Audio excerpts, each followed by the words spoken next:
दर्शक बंधु ओढ़ाणी सीरियल रे देखा पाइबे एक धमाकदार एपिसोड। अंश आज जीवन रो परिवार लोकन को चाकर सजेब आउ ज्योति एंगेजमेंट करिब। अंश प्रपोज कले ज्योति राजी हो जिबे। तापर अंश कहब तमे एकदम ठीक डिसीजन नैच ज्योति, मु तुमको से जीवन टू बेसी खुशी रे रखिबी।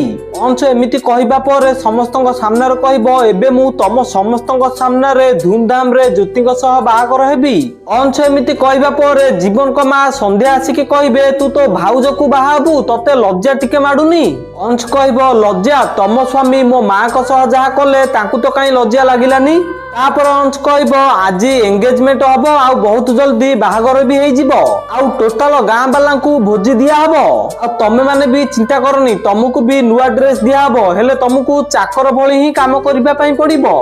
तो दर्शक बंधु आपण मानु कोन लागुची अंश ज्योति की बाहाई की ठीक करूचंती कि हां कि ना हमको कमेंट माध्यम रे जणांतु। आ ओढ़ाणी सीरियल रो सब टिकमिक अपडेट सर्वप्रथम जानिबा पई वीडियो गोटे लाइक करी चैनल को सब्सक्राइब कर दियंतु।